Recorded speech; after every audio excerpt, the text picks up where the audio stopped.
Nabi Sulaiman alaihi salam merupakan sosok yang diakui sebagai manusia terkaya dalam sejarah umat manusia di bumi. Dalam berbagai kitab suci, termasuk Al-Quran, Alkitab, dan Injil, Nabi Sulaiman alaihi salam digambarkan sebagai individu dengan kekayaan yang tiada tara. Tidak ada satu pun manusia yang dapat menandingi total kekayaannya hingga hari kiamat.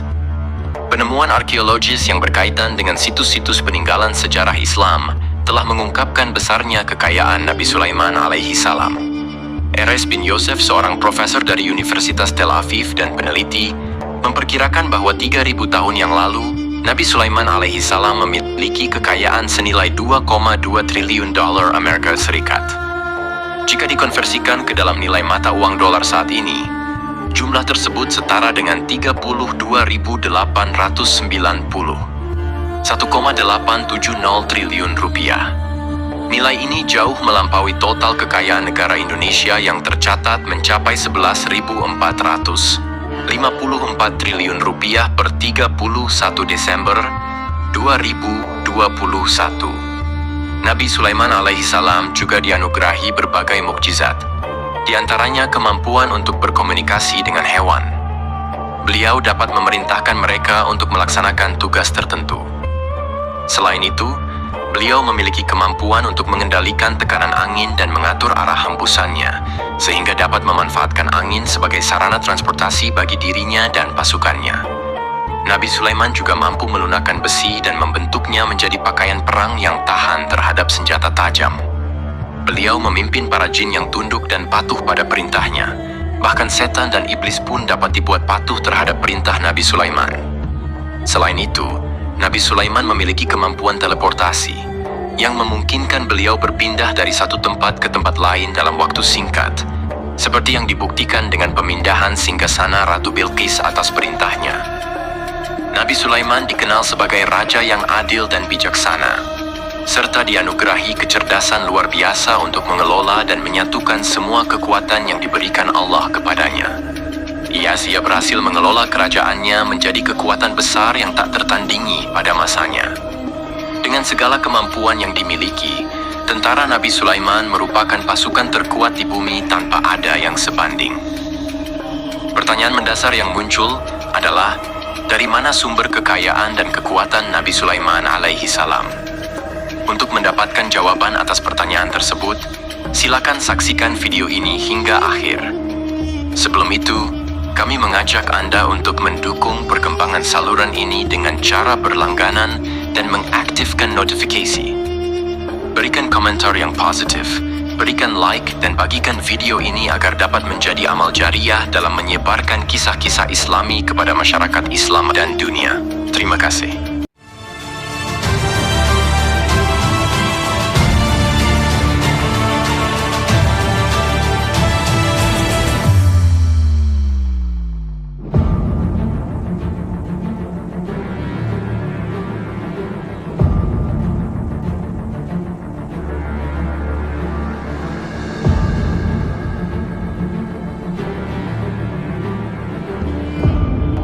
Dalam Al-Quran, Surah An-Naml, ayat 15 hingga 16, Allah berfirman, Bismillahirrahmanirrahim. Sesungguhnya, kami telah menganugerahkan ilmu kepada Daud dan Sulaiman. Keduanya berkata, segala puji bagi Allah yang melebihkan kami dari kebanyakan hamba-hambanya yang beriman. Sulaiman mewarisi Daud dan berkata, wahai manusia, kami telah diajari untuk memahami bahasa burung, dan kami dianugerahi segala sesuatu. Sesungguhnya, semua ini adalah karunia yang nyata. Saudara-saudara yang dirahmati Allah, pada ayat tersebut dinyatakan bahwa Sulaiman mewarisi Daud, di mana Nabi Sulaiman mewarisi kenabian dan kekuasaan dari Nabi Daud. Bukan harta, karena para nabi tidak mewariskan harta. Harta yang ditinggalkan oleh para nabi menjadi sedekah bagi orang-orang di sekitar mereka, yaitu orang-orang yang fakir dan membutuhkan, dan tidak dikhususkan untuk kalangan keluarganya. Rasulullah bersabda, kami para nabi tidak mewariskan. Warisan Nabi Sulaiman dari Nabi Daud adalah hal yang jelas, di mana Allah telah memilihnya sebagai nabi dari Bani Israel dan memberinya kekuasaan kerajaan, menjadikannya pemimpin Bani Israel. Salah satu warisan terpenting yang diterima Nabi Sulaiman dari Nabi Daud adalah tradisi militer yang maju. Nabi Daud, yang awalnya seorang penggembala kambing yang sangat miskin, seiring waktu menjadi komandan pasukan yang tiada tanding. Nabi Daud alaihi salam menyadari bahwa kekuatan hakiki yang mengatur alam semesta adalah kekuatan Allah subhanahu wa ta'ala. Ketika Nabi Daud melemparkan batu ke arah Jalut, kepala Jalut retak dan ambruk ke tanah, sebagai bentuk demonstrasi kekuatan dari Allah. Kehadiran Nabi Daud mengubah pasukan Bani Israel yang sebelumnya melarikan diri saat menghadapi musuh, kini mulai diperhitungkan. Selama hidupnya, Nabi Daud mengalami banyak peperangan, namun Al-Quran tidak menceritakan secara terperinci hal tersebut. Al-Quran adalah kitab dakwah di jalan Allah, bukan kitab sejarah. Dalam surah Sad, ayat 20, Allah berfirman, "Dan kami kuatkan kerajaannya, kerajaan Daud." Ayat ini menunjukkan bahwa Nabi Daud tidak pernah terkalahkan dalam peperangan yang diikutinya. Berkat dukungan Allah serta pasukan dan rakyatnya yang bertauhid dan menyerahkan diri kepada Allah, Allah subhanahu wa ta'ala mengajarkan kepada Nabi Daud hal-hal yang menjadikan pasukannya memiliki keistimewaan untuk mengalahkan pasukan-pasukan besar pada masa itu. Allah subhanahu wa ta'ala berfirman dalam Al-Quran, surah Saba ayat 10, "Dan kami telah melunakkan besi untuknya." Baju besi mungkin menjadi masalah dalam konteks peperangan, karena dapat mengganggu gerakan. Namun, dengan kekuasaan Allah, Nabi Daud dapat melunakkan besi dan membuat baju besi yang ringan dan mudah digunakan. Ini adalah kemajuan penting yang Allah berikan kepada Nabi Daud dan tentaranya, yang kemudian diwariskan kepada Nabi Sulaiman alaihissalam. Nabi Sulaiman memiliki pasukan yang sangat kuat, melebihi pasukan manapun di bumi pada saat itu, bahkan mungkin hingga saat ini. Allah juga menambahkan karunia-Nya kepada Nabi Sulaiman, sebagaimana disebutkan dalam surah An-Naml ayat 16. "Dan Sulaiman telah mewarisi Daud dan berkata, 'Wahai manusia, kami telah diberi pengertian tentang suara burung dan kami diberi segala sesuatu. Sesungguhnya, ini adalah karunia yang nyata.'" Saudara-saudara yang dirahmati Allah, pada suatu hari, Nabi Sulaiman alaihissalam mengangkat tangannya berdoa kepada Allah. Antara hati Nabi dan Allah tidak ada penghalang, tidak ada jarak, dan tidak ada sekatan waktu. Tidak ada satu pun dari para nabi yang berdoa kepada Allah, kecuali doanya pasti dikabulkan. Doa Nabi Sulaiman alaihissalam tercatat dalam Al-Quran, surah Sad, ayat 35. "Ya Tuhanku, ampunilah aku dan anugerahkanlah kepadaku kerajaan yang tidak dimiliki oleh seorang pun sesudahku." Nabi Sulaiman menginginkan kerajaan yang belum pernah diperoleh oleh siapapun setelahnya. Allah subhanahu wa ta'ala mengabulkan doa Nabi Sulaiman dan memberinya kerajaan tersebut. Nabi Sulaiman mewarisi kekuasaan kenabian, hikmah, dan ilmu dari Nabi Daud alaihissalam. Orang-orang menyebutnya Sulaiman al-Hakim, Sulaiman yang bijaksana. Kebijaksanaan Nabi Sulaiman tidak terbatas pada keadilannya di tengah-tengah manusia, tetapi juga mencakup kasih sayangnya kepada mereka.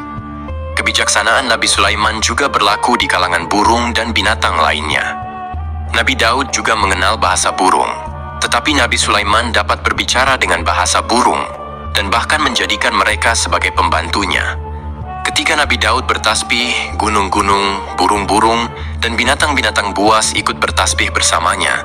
Bahkan angin pun berhenti untuk mendengarkan tasbih tersebut. Sementara itu, Allah subhanahu wa ta'ala memberikan karunia lebih kepada Nabi Sulaiman, di mana binatang-binatang buas tunduk padanya, begitu juga angin dan burung. Saudara-saudara yang dirahmati Allah, Nabi Sulaiman alaihissalam mampu mendengarkan bisikan semut yang berbicara satu sama lain. Bahkan ia dapat memerintahkan semut tersebut, sehingga semut itu taat pada perintahnya. Pasukan Nabi Sulaiman memiliki kekuatan yang sangat dahsyat di dunia, yang belum pernah ada sebelumnya. Kekuatan Nabi Sulaiman berasal dari kombinasi yang sangat mengagumkan, sehingga tidak dapat tertandingi, terdiri dari manusia, binatang, jin, dan lainnya.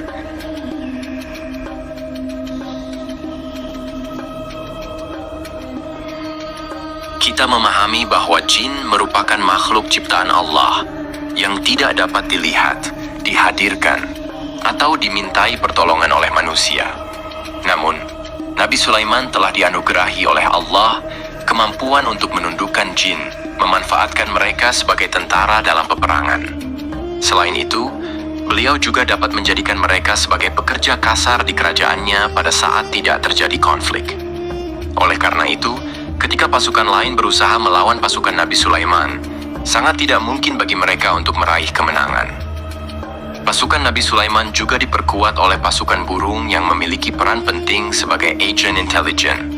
Kita menyadari bahwa informasi memiliki peranan krusial dalam peperangan, karena dari informasi tersebut, pasukan dapat mengetahui keadaan lawan. Burung-burung dalam pasukan Sulaiman terbang di tengah musuh dan kembali untuk menyampaikan berita mengenai situasi lawan. Selain jin dan burung, Allah juga menundukkan angin untuk Nabi Sulaiman, yang dapat memerintahkan angin dan menaiki angin tersebut bersama tentaranya. Dalam Al-Quran, Surah Sad ayat 36-40, Allah Subhanahu wa Ta'ala berfirman, "Kami tundukkan kepada angin yang berhembus dengan baik menurut kemana saja yang dikehendaki Sulaiman, dan kami tundukkan pula kepadanya setan-setan, semuanya ahli bangunan dan penyelam, dan setan yang lain yang terikat dalam belenggu. Inilah anugerah kami, maka berikanlah kepada orang lain, atau tahanlah untuk dirimu sendiri dengan tiada pertanggungjawaban. Dan sesungguhnya, Dia mempunyai kedudukan yang dekat pada sisi kami dan tempat kembali yang baik." Saudara-saudara yang dirahmati Allah, Allah Subhanahu wa Ta'ala juga memberikan kemampuan yang tidak dimiliki oleh nabi-nabi lainnya, yaitu kemampuan untuk memerintah setan. Setan merupakan bagian dari jin yang termasuk dalam kelompok yang celaka. Kelompok ini tidak dapat dikuasai oleh manusia, bahkan jin yang saleh pun tidak mampu mengatur setan. Namun, Nabi Sulaiman telah diberikan kekuasaan oleh Allah untuk menundukkan setan, mempekerjakan mereka, serta mengikatnya dengan rantai dan menghukumnya jika melanggar perintah. Setan-setan tersebut membangun istana, patung, dan alat-alat perang untuk Sulaiman, serta menyelam di dasar lautan untuk mengambil permata dan yakut. Apabila ada di antara setan yang menentang perintahnya, Nabi Sulaiman alaihissalam akan mengikatnya dengan rantai. Semua ini menunjukkan kekayaan dan kekuasaan Nabi Sulaiman yang mampu mengatur berbagai makhluk di bumi. Tentunya, semua kemampuan ini merupakan izin dan kehendak Allah Subhanahu wa Ta'ala sebagai mukjizat.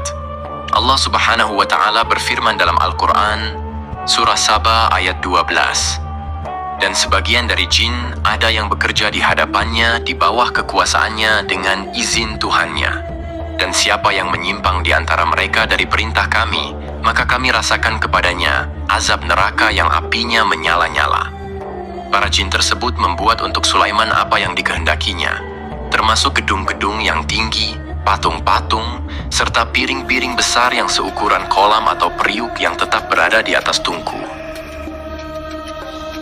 Saudara-saudara yang dirahmati Allah, sebagaimana Allah Subhanahu wa Ta'ala telah menganugerahkan nikmat kepada ayah Nabi Daud alaihissalam yang diberikan kemampuan untuk melunakkan besi dan diajarkan cara mencairkannya, Nabi Sulaiman alaihissalam pun memanfaatkan tembaga cair untuk keperluan peperangan dan perdamaian.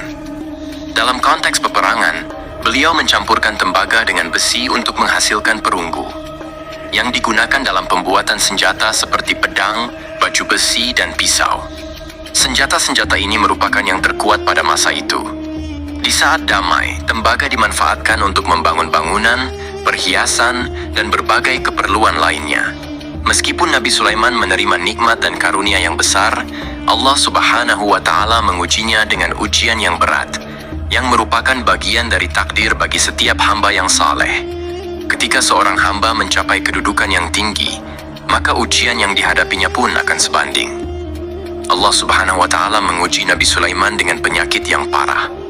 Saudara-saudara, ujian yang dialami oleh Nabi Sulaiman diceritakan oleh Fahrur Rozi. Beliau diuji dengan penyakit yang sangat serius, yang bahkan tidak dapat diatasi oleh para dokter, baik dari kalangan manusia maupun jin. Burung-burung membawa rumput yang dianggap sebagai obat, namun Nabi Sulaiman tetap tidak kunjung sembuh. Seiring berjalannya waktu, penyakit beliau semakin parah, sehingga ketika beliau duduk di atas kursi, beliau tampak seperti tubuh tanpa jiwa, seakan-akan telah mati akibat beratnya penyakit yang diderita. Penyakit yang dialami Nabi Sulaiman alaihissalam berlangsung dalam waktu yang lama.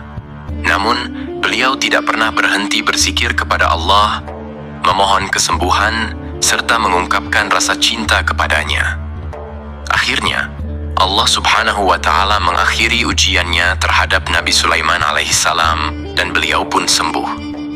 Setelah merasakan kembali kesehatannya, Nabi Sulaiman menyadari bahwa segala kejayaan, kekuasaan, dan kebesarannya tidak dapat menghilangkan penyakit yang dideritanya, kecuali atas kehendak Allah. Saudara-saudara yang dirahmati Allah, Nabi Sulaiman telah membangun tempat ibadah yang megah, di mana manusia dapat menyembah Allah. Bangunan tersebut mencerminkan keunggulan seni arsitektur dan pahat. Proses pembangunan melibatkan puluhan ribu pekerja, masing-masing dengan tugas yang berbeda, mulai dari pencairan tambang, pemahat, pengukir, pemecah batu, pemotong kayu, hingga pengangkutan rumput dari Lebanon dan pengolahan emas menjadi lempengan-lempengan yang mengkilap untuk melapisi kayu dan dinding. Bahkan, golongan jin turut berkontribusi dalam pembangunan rumah tersebut, di bawah perintah dan bimbingan Nabi Sulaiman. Mereka menciptakan patung-patung besar dan bejana yang sangat besar untuk keperluan makan para tentara dan pekerja, yang ukurannya sebanding dengan gunung. Nabi Sulaiman mengawasi para pekerjanya dan memperhatikan masyarakatnya, mengenali permasalahan yang dihadapi dan berusaha untuk menyelesaikannya. Beliau juga mengawasi pasukan dari kalangan binatang dan burung, mengetahui jika ada di antara mereka yang tidak hadir, serta alasan ketidakhadiran tersebut. Nabi Sulaiman memiliki pengetahuan yang luas mengenai hal-hal tersebut. Beliau tidak hanya memahami permasalahan tentaranya dari kalangan manusia dan burung, tetapi juga menunjukkan kasih sayang terhadap semut, mendengar bisikan mereka, dan tidak ingin menginjaknya. Nabi Sulaiman selalu menundukkan kepalanya ke bumi sebagai bentuk rasa rendah diri dan syukur kepada Allah Subhanahu wa Ta'ala. Pada suatu hari, ketika Nabi Sulaiman alaihissalam berjalan di depan tentaranya, beliau mendengar suara semut yang berkata kepada temannya, "Wahai semut, masuklah ke dalam sarangmu agar kamu tidak terinjak oleh Sulaiman dan tentaranya," tanpa mereka sadari. Nabi Sulaiman alaihissalam tersenyum mendengar hal tersebut dan berdoa, "Ya Allah, ya Tuhanku, berilah aku ilham untuk tetap mensyukuri nikmat-Mu yang telah Engkau anugerahkan kepadaku dan kepada kedua orang tuaku, serta untuk mengerjakan amal saleh yang Kau ridhai, dan masukkanlah aku ke dalam rahmat-Mu, ke dalam golongan hamba-hamba-Mu yang saleh."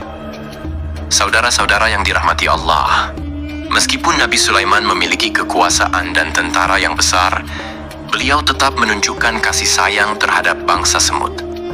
Beliau mendengarkan bisikan mereka dan memperhatikan semut-semut yang ada di depannya, sehingga tidak mungkin bagi beliau untuk menginjak mereka. Nabi Sulaiman bersyukur kepada Allah yang telah memberinya nikmat, yaitu nikmat rahmat dan kasih sayang. Selain itu, Nabi Sulaiman alaihissalam adalah orang yang paling kaya di dunia. Istana beliau terbuat dari kayu gaharu yang harum, serta dari emas dan kadang-kadang dari kristal. Beliau juga memiliki kursi besar yang terbuat dari emas dan dihiasi dengan permata. Istana Nabi Sulaiman merupakan yang terbesar di dunia. Meskipun demikian, Nabi Sulaiman tetap menunjukkan sikap sebagai hamba yang berserah diri dan rendah hati di hadapan Allah Subhanahu wa Ta'ala, serta bersikap sederhana di hadapan manusia. Nabi Sulaiman selalu merendahkan diri di hadapan Allah, senantiasa sujud kepadanya, sebagaimana ayahnya yang selalu bertasbih kepada Allah. Beliau melantunkan lagu-lagu cinta ilahi dan hanya memuji Allah Subhanahu wa Ta'ala. Pada suatu hari, Nabi Sulaiman alaihissalam mengeluarkan perintah kepada pasukannya untuk bersiap-siap. Beliau kemudian keluar dan memeriksa pasukannya satu persatu. Pemeriksaan dimulai dengan kelompok manusia, di mana Nabi Sulaiman memperhatikan kesiapan mereka dan memberikan perintah-perintah yang diperlukan. Selanjutnya, beliau memeriksa kelompok jin dan menyampaikan instruksi kepada mereka, termasuk memenjarakan jin yang tampak malas dalam melaksanakan tugas. Setelah itu, Nabi Sulaiman memeriksa hewan-hewan dan menanyakan kepada mereka mengenai keadaan mereka, seperti apakah mereka telah makan dengan baik, tidur dengan nyenyak, serta apakah ada di antara mereka yang mengeluh, baik karena kekurangan makanan maupun karena sakit. Semua aspek tersebut diperiksa dengan teliti oleh Nabi Sulaiman. Ketika beliau merasa puas dengan keadaan pasukannya, beliau memasuki tenda tempat berkumpulnya burung-burung. Di dalam tenda tersebut, Nabi Sulaiman mengamati sekelilingnya dan menyadari bahwa burung hudhud tidak hadir.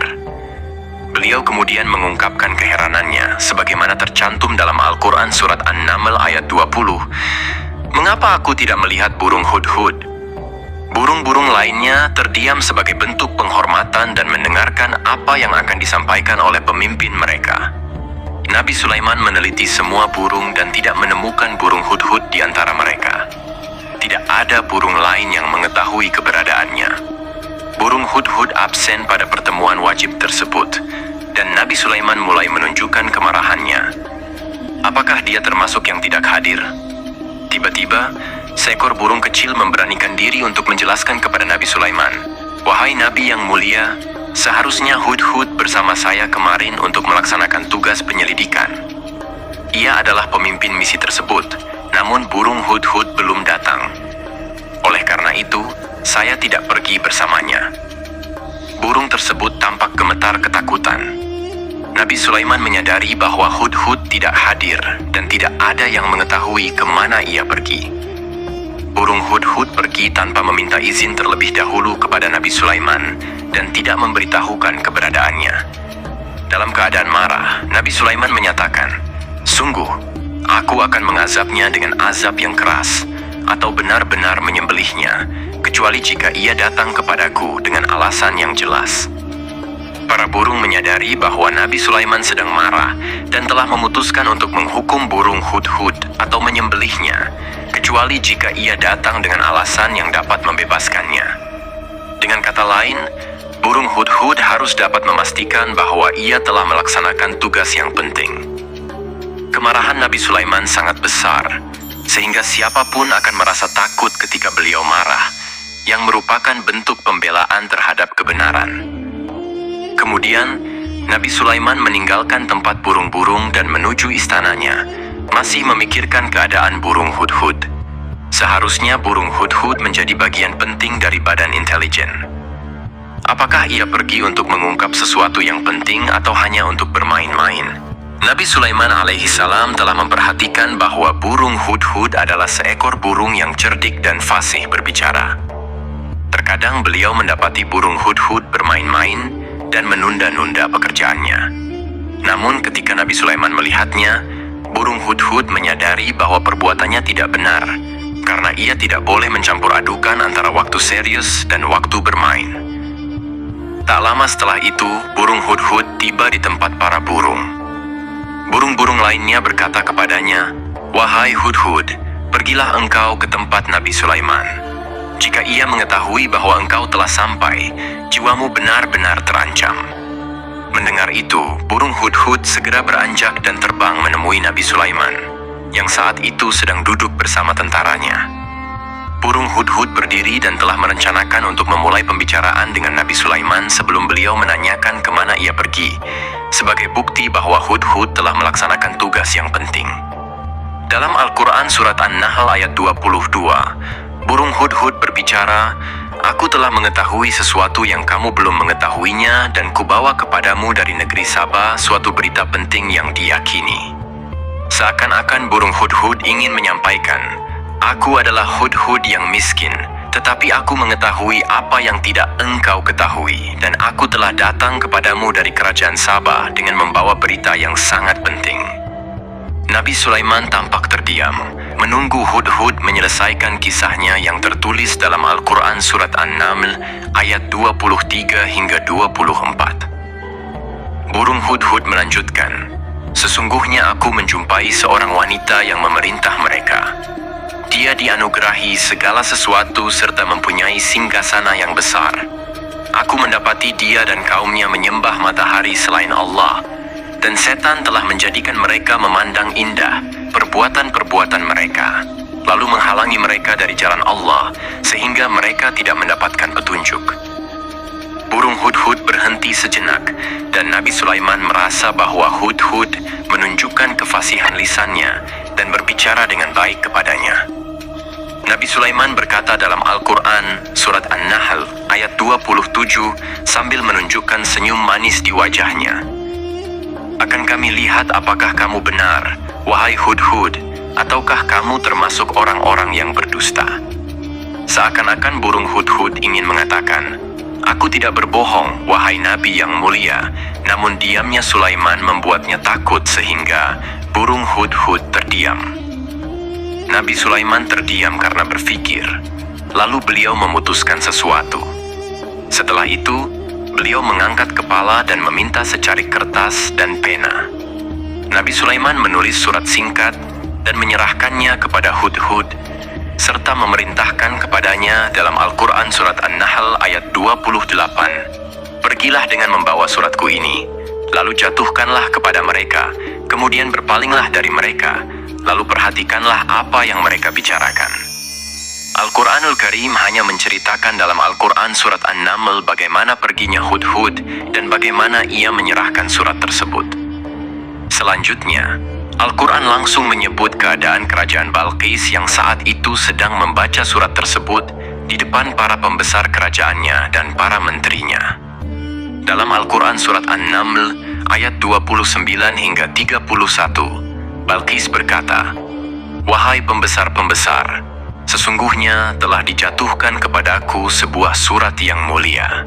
Sesungguhnya surat ini dari Sulaiman, dan sesungguhnya isinya dengan menyebut nama Allah yang Maha Pengasih lagi Maha Penyayang, bahwa janganlah kalian berlaku sombong terhadapku, dan datanglah kepadaku sebagai orang-orang yang berserah diri.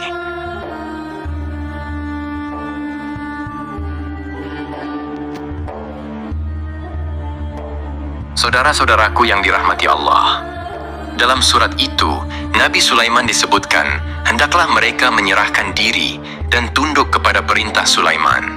Nabi Sulaiman memerintahkan agar mereka meninggalkan penyembahan terhadap matahari. Nabi Sulaiman tidak mempersoalkan akidah mereka dan tidak memuaskan mereka dengan apapun. Nabi Sulaiman hanya memerintahkan bahwa ia berada di atas kebenaran. Bukankah ia didukung kekuatan yang berlandaskan keyakinan yang dimilikinya? Nabi Sulaiman hanya memerintahkan mereka agar tunduk dan patuh kepadanya. Ratu Saba menyampaikan surat tersebut di tengah-tengah kaumnya. Dalam Quran surat An-Naml 32 dijelaskan, berkata Balqis, wahai para pembesar, berilah aku pertimbangan dalam urusanku ini. Aku tidak pernah memutuskan sesuatu persoalan sebelum kamu berada dalam majelisku. Saudara-saudaraku yang dirahmati Allah, para pembesar istana Balqis menentang surat tersebut. Isi surat itu membangkitkan kesombongan kaum Sabah, di mana mereka merasa lebih kuat. Mereka mengetahui bahwa di sana ada seorang yang mencoba menentang mereka dan mengisyaratkan peperangan kepada mereka. Lalu ia meminta kepada mereka untuk memenuhi syarat-syaratnya sebelum terjadinya peperangan dan kekalahan. Dalam Quran surat An-Nahl 33, mereka menjawab, kita adalah orang-orang yang memiliki kekuatan dan juga memiliki keberanian yang sangat dalam peperangan, dan keputusan berada di tanganmu, wahai rajaku. Maka pertimbangkanlah apa yang akan kamu perintahkan. Saudara-saudaraku yang dirahmati Allah, para pembesar kaum Sabah seakan ingin berkata, kita siap untuk melaksanakan perang. Tampaknya ratu itu memiliki kebijakan yang lebih baik dari pembesar kaumnya. Surat Sulaiman itu membuatnya berpikir lebih jernih dan lebih berhati-hati. Ia berusaha sebisa mungkin menghindari peperangan. Ratu itu berpikir dalam tempo yang lama. Nama Sulaiman tidak diketahuinya dan ia pun belum pernah mendengarnya. Oleh karena itu, Ratu kaum Saba tidak mampu mengetahui dan mendeteksi seberapa besar kekuatan Nabi Sulaiman. Boleh jadi Nabi Sulaiman memiliki kekuatan yang dahsyat, sehingga ia mampu memerangi kekuasaannya dan mengalahkannya.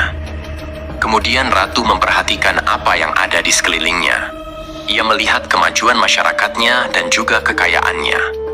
Barangkali ia mengira bahwa Nabi Sulaiman iri terhadap kemajuan dan kekayaan itu, sehingga Nabi Sulaiman ingin menyerangnya.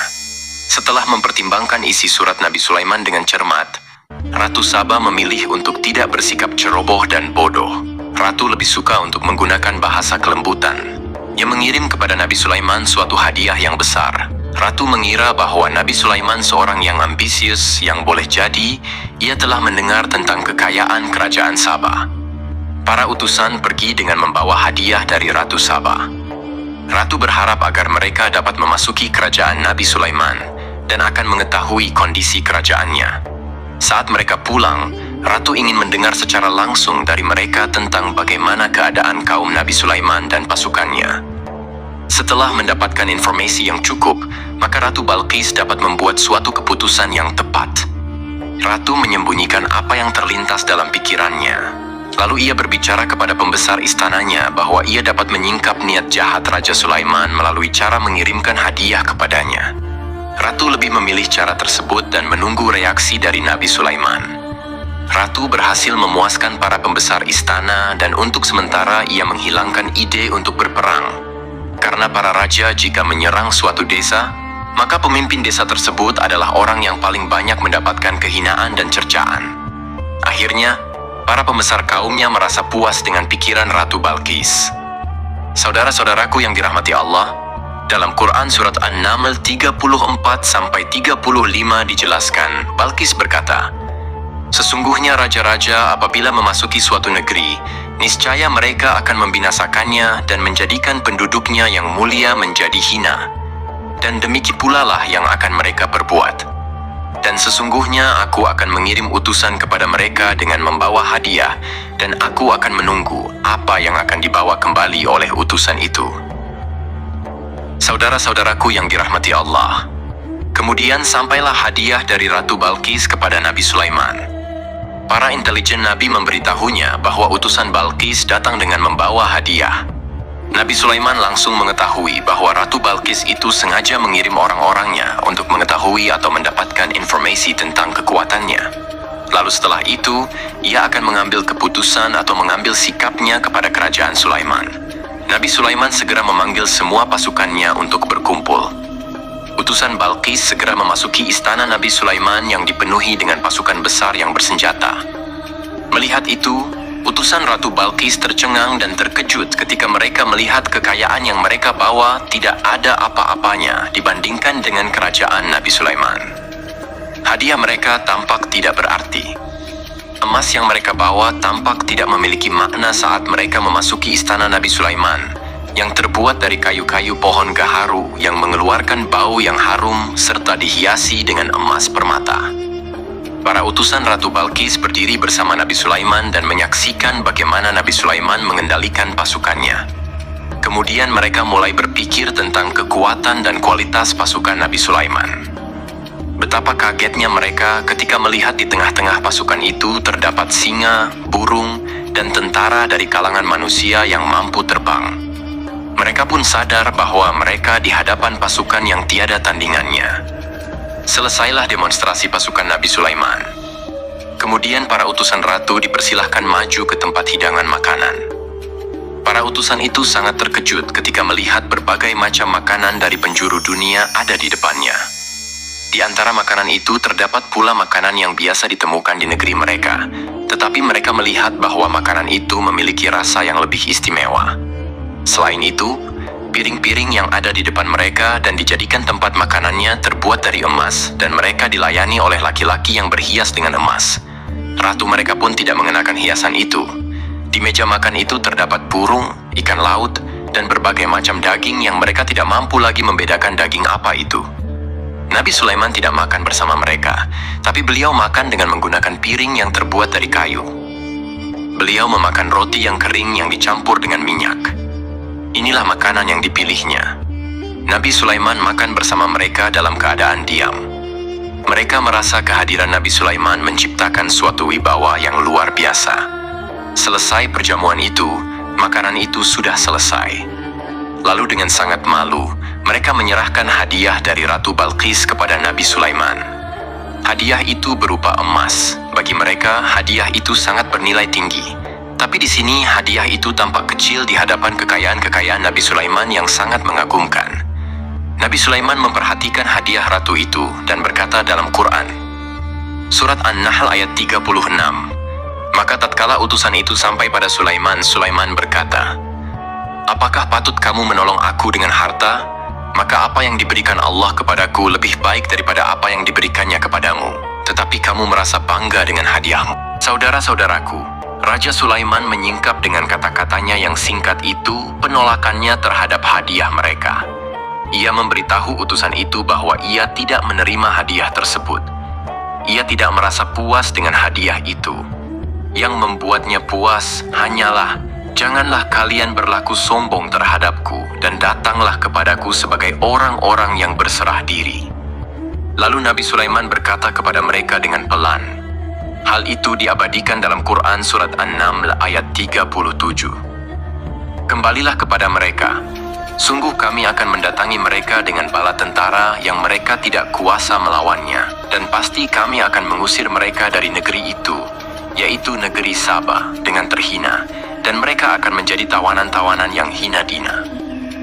Saudara-saudaraku yang dirahmati Allah, Nabi Sulaiman kemudian meninggalkan para utusan ratu setelah terlebih dahulu mengancam mereka. Para utusan itu mengharap agar Nabi Sulaiman mau menunggu kunjungan Ratu Balqis sendiri yang akan membawa misi perdamaian. Akhirnya, sampailah para utusan Ratu Balqis ke negeri Sabah. Mereka segera menuju istana sang ratu. Mereka memberitahu bahwa negeri mereka ada di ujung tanduk. Mereka menceritakan kepada ratu tentang kekuatan Nabi Sulaiman dan tidak mungkin bagi mereka mampu melawannya. Mereka meyakinkan Ratu Balqis bahwa ia harus mengunjunginya dan melihat sendiri bagaimana kebesaran kerajaan Nabi Sulaiman. Kemudian, ratu menyiapkan dirinya untuk pergi menuju kerajaan Nabi Sulaiman. Nabi Sulaiman duduk di kursi kerajaan di tengah-tengah para pembesarnya, para menterinya, serta para komandan pasukannya. Beliau berpikir tentang sosok Balqis. Sulaiman mengetahui bahwa Balqis menuju tempatnya. Balqis dikelilingi rasa takut. Nabi Sulaiman berpikir sejenak tentang bagaimana matahari disembah. Ia memikirkan bagaimana informasi yang diterima oleh intelijennya tentang kemajuan kerajaan Balqis dalam bidang kesenian dan ilmu pengetahuan. Nabi Sulaiman bertanya kepada dirinya sendiri, apakah kemajuan menjadi penghalang untuk mengetahui kebenaran? Apakah ratu itu gembira dengan kekuatan yang dicapainya? Ia membayangkan bahwa kekuatannya adalah segalanya. Dengan kemajuan yang dimilikinya, Nabi Sulaiman ingin membuat kejutan agar ratu mengetahui bahwa Islam yang diyakini oleh Nabi Sulaiman adalah satu-satunya yang mampu mendatangkan kemajuan dan kekuatan yang hakiki. Sehingga ia dapat membandingkan antara keyakinannya dalam menyembah matahari beserta kemajuan yang dicapainya dengan keyakinan Nabi Sulaiman juga beserta kemajuan yang diraihnya. Saudara-saudaraku yang dirahmati Allah, para mata-mata Nabi Sulaiman telah memberitahunya bahwa hal yang sangat disegani dan dikagumi oleh kaum Balqis adalah kerajaan Sabah, yaitu singgasana Ratu Balqis. Singgasana itu terbuat dari emas dan batu mulia.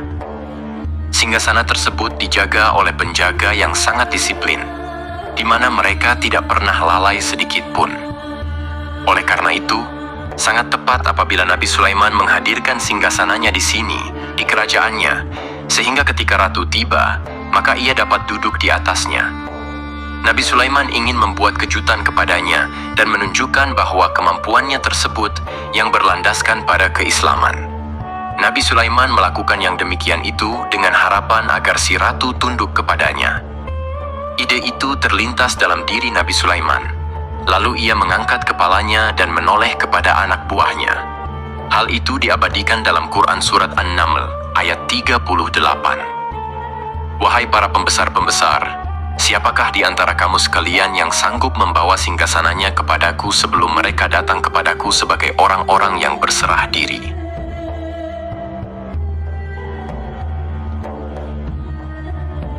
Saudara yang saya hormati, perhatikanlah ungkapan pemikiran Nabi Sulaiman yang mencerminkan perhatian beliau terhadap keislaman para penyembah matahari. Beliau berusaha memberikan petunjuk kepada mereka di jalan Allah. Dalam konteks ini, yang pertama kali menjawab pertanyaan Nabi Sulaiman adalah Ifrit, salah satu golongan jin yang telah ditundukkan oleh Allah kepada Nabi Sulaiman. Dalam Al-Quran, Surah An-Naml ayat 39, Disebutkan bahwa Ifrit yang cerdik dari kalangan jin berjanji untuk membawa singgasana tersebut kepada Nabi Sulaiman sebelum beliau berdiri dari tempat duduknya, dengan menyatakan bahwa ia memiliki kekuatan dan dapat dipercaya. Nabi Sulaiman menunggu selama 1 hingga 2 jam.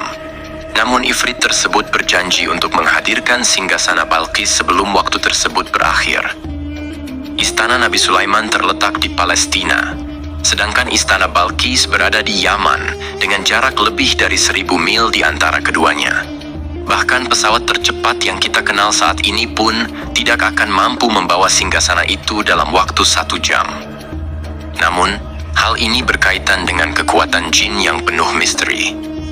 Nabi Sulaiman tidak memberikan komentar terhadap pernyataan Ifrit, melainkan menunggu tanggapan lain yang dapat menghadirkan singgasana Balqis lebih cepat.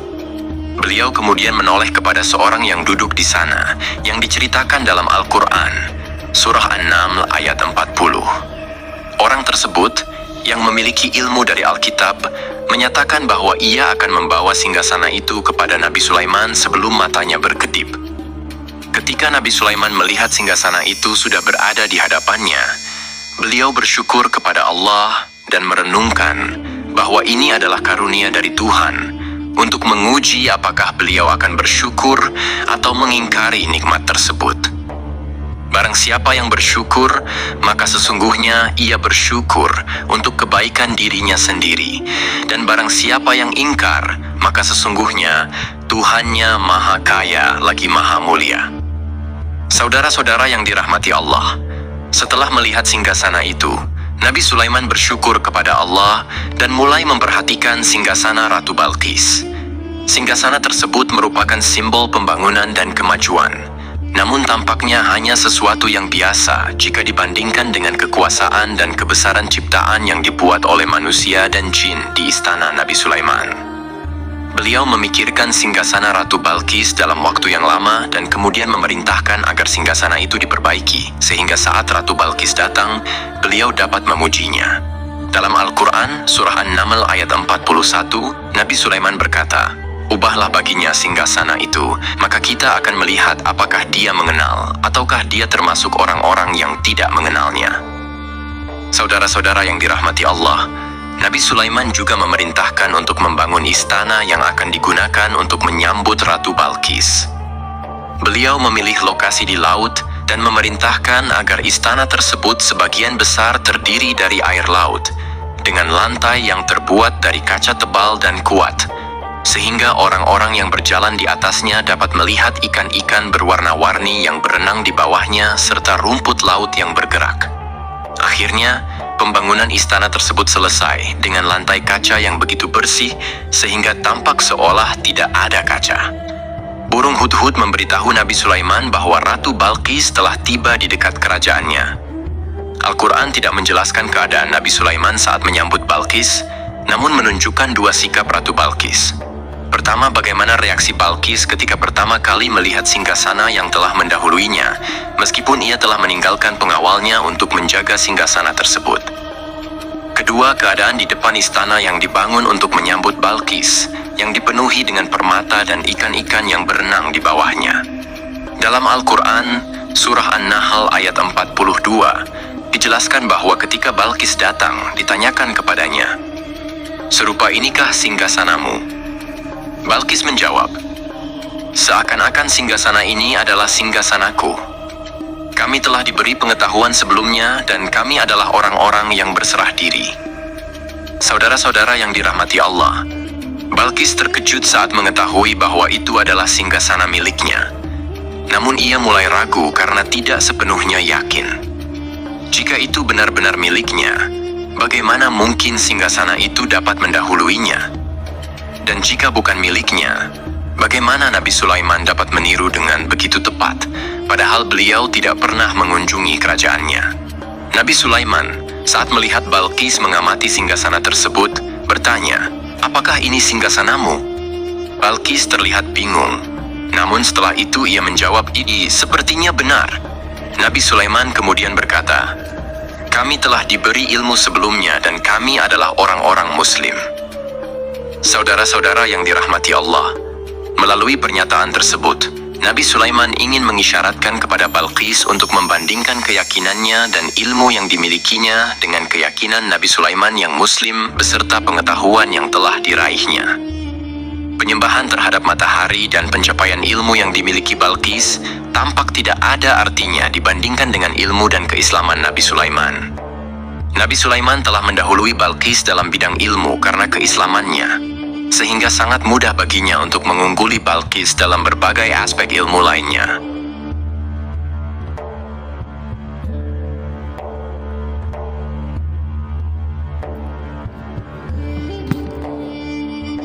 Demikianlah yang diisyaratkan oleh pernyataan Nabi Sulaiman kepada Ratu Balqis yang berasal dari negeri Sabah. Ia menyadari bahwa singgasana tersebut telah ada sebelum kedatangannya, dan beberapa bagiannya telah diubah saat Balqis dalam perjalanan menuju tempat Nabi Sulaiman. Dalam benaknya, ia merenungkan kemampuan yang dimiliki oleh Nabi Sulaiman. Ratu Balqis terpesona oleh apa yang disaksikannya, yang merupakan buah dari keimanan Nabi Sulaiman dan hubungannya dengan Allah Subhanahu wa Ta'ala. Ia juga terkesan dengan kemajuan yang dicapai dalam bidang ilmu pengetahuan, seni, dan berbagai disiplin lainnya. Lebih jauh lagi, ia mengagumi hubungan yang kuat antara keislaman Nabi Sulaiman dengan ilmunya serta kemajuan yang diraihnya. Dalam Al-Quran, Surah An-Naml ayat 43, dijelaskan bahwa apa yang selama ini disembahnya selain Allah menghalanginya untuk mengakui keislamannya, karena sesungguhnya ia termasuk dalam golongan orang-orang yang kafir. Saudara-saudaraku yang dirahmati Allah, dalam benak Ratu Balqis bergolak ribuan pertanyaan ketika ia menyaksikan keyakinan kaumnya runtuh di hadapan Nabi Sulaiman. Ia menyadari bahwa matahari yang disembahnya hanyalah ciptaan Allah yang menggerakkannya untuk hamba-hambanya. Dengan demikian, terbitlah matahari kebenaran dalam dirinya, dan hatinya diterangi oleh cahaya baru yang tidak akan pernah padam, seperti tenggelamnya matahari. Keislamannya hanya menunggu waktu yang tepat untuk diumumkan. Ratu Balqis memilih momen yang tepat untuk menyatakan keislamannya. Allah Subhanahu wa Ta'ala berfirman dalam Al-Quran, Surah An-Naml ayat 44, yang menyatakan kepadanya untuk masuk ke dalam istana. Ketika ia melihat lantai istana, ia mengira itu adalah kolam air yang besar, sehingga ia menyingkapkan dua betisnya. Nabi Sulaiman menjelaskan bahwa itu adalah istana yang licin, terbuat dari kaca. Ratu Balqis pun berkata, "Wahai Tuhanku, sesungguhnya aku telah berbuat zalim terhadap diriku, dan aku berserah diri bersama Sulaiman kepada Allah, Tuhan semesta alam." Saudara-saudaraku yang dirahmati Allah, ketika Balqis diperintahkan untuk masuk ke dalam istana, ia tidak melihat adanya kaca, melainkan air, sehingga ia mengira akan bersinggungan dengan air laut. Ia menyingkapkan sedikit bajunya agar tidak basah. Nabi Sulaiman mengingatkannya, meskipun tanpa melihatnya, agar ia tidak khawatir terhadap pakaiannya, karena di sana tidak ada air, melainkan hanya kaca yang halus, sehingga tidak tampak. Pada kesempatan itulah, Balqis mengumumkan keislamannya, mengakui kezaliman dirinya, dan menyatakan penyerahan diri kepada Nabi Sulaiman dan kepada Allah, Tuhan semesta alam. Kaumnya pun mengikuti jejaknya dan memeluk Islam. Balqis menyadari bahwa ia berhadapan dengan penguasa terbesar di bumi dan salah satu Nabi Allah yang mulia. Untuk pertama kalinya, wajah Nabi Sulaiman tampak dihiasi senyuman yang menunjukkan kepuasannya sejak kedatangan Balqis. Dengan demikian, Sulaiman mewujudkan kejayaannya yang hakiki dan menyebarkan cahaya Islam di muka bumi. Saudara-saudaraku, Al-Quran tidak menyebutkan kisah Balqis setelah keislamannya. Para ahli tafsir berpendapat bahwa ia menikah dengan Nabi Sulaiman, sementara yang lain menyatakan bahwa ia menikah dengan salah satu orang dekat Nabi Sulaiman. Ada pula yang berpendapat bahwa sebagian Raja Habasyah adalah keturunan dari hasil perkawinan ini, wallahu a'lam bishawab. Nabi Sulaiman hidup dalam kejayaan dan kemuliaan di bumi, hingga Allah menetapkan kematiannya. Kehidupan Sulaiman yang berada di puncak kemuliaan dan kejayaan yang penuh dengan keajaiban, juga diakhiri dengan tanda-tanda kebesaran Allah, yang penuh dengan keajaiban. Allah berfirman tentang kematian Sulaiman dalam Al-Quran. Surah Saba ayat 14, yang menyatakan bahwa ketika kami telah menetapkan kematian Nabi Sulaiman, tidak ada yang menunjukkan kepada mereka kematiannya, kecuali rayap yang memakan tongkatnya. Ketika ia telah tersungkur, tahulah jin bahwa seandainya mereka mengetahui yang gaib, tentulah mereka tidak akan tetap dalam siksa yang menghinakan. Saudara-saudaraku, kemampuan Nabi Sulaiman untuk menundukkan jin dan mempekerjakan mereka, serta hubungan mereka dengannya, menimbulkan fitnah di kalangan manusia dalam hal tertentu. Kematian Nabi Sulaiman menjadi batasan jawaban terhadap fitnah ini. Kami tidak mengetahui siapa yang mengklaim bahwa jin mengetahui hal yang gaib. Apakah itu setan yang terkutuk, jin yang bodoh, atau manusia yang tertipu? Yang jelas, hal tersebut mempengaruhi sebagian manusia dan jin. Manusia mungkin bertanya, mengapa jin yang melakukan perbuatan luar biasa ini tidak mengetahui hal yang gaib? Mereka lupa bahwa kunci kegaiban berada di tangan Allah. Masalah ilmu gaib tidak akan mampu dikuasai oleh jin, manusia, para nabi, dan semua makhluk. Hanya Dia yang mengetahuinya, dan manusia diberitahu hanya sedikit sekali. Saudara-saudaraku yang dirahmati Allah, seakan-akan Allah telah merencanakan bahwa kematian Sulaiman bertujuan untuk menghancurkan pemikiran bahwa jin mengetahui hal-hal yang gaib. Jin bekerja untuk Nabi Sulaiman selama beliau hidup, dan ketika beliau meninggal, tugas mereka menjadi bebas. Nabi Sulaiman meninggal tanpa diketahui oleh jin, sehingga mereka tetap bekerja untuknya. Seandainya mereka mengetahui hal yang gaib, niscaya mereka tidak akan meneruskan pekerjaan mereka.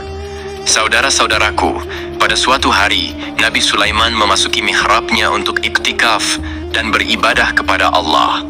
Tak seorang pun yang berani mengganggu khalwatnya di mihrab tersebut, yang terletak di puncak gunung dengan dinding terbuat dari permata. Suatu ketika, Nabi Sulaiman duduk bersandar pada tongkatnya, tampak tenggelam dalam tafakkur dan berzikir kepada Allah, hingga malaikat maut menemuinya di mihrabnya. Nabi Sulaiman pun meninggal, bersandar pada tongkatnya.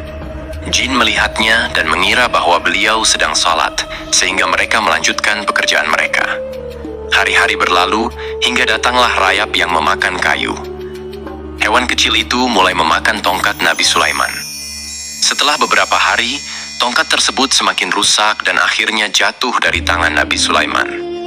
Tubuh mulia itu pun kehilangan keseimbangan dan jatuh ke bumi.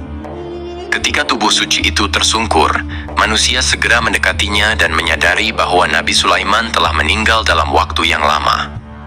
Jin menyadari bahwa mereka tidak mengetahui hal yang gaib, dan manusia pun mengetahui hakikat ini. Seandainya jin mengetahui hal yang gaib, niscaya mereka tidak akan meneruskan siksa yang hina dan tidak akan bekerja untuk Sulaiman. Demikianlah, Nabi Sulaiman alaihissalam meninggal dalam keadaan duduk dan beribadah. Berita tersebut menyebar bagaikan api di bumi.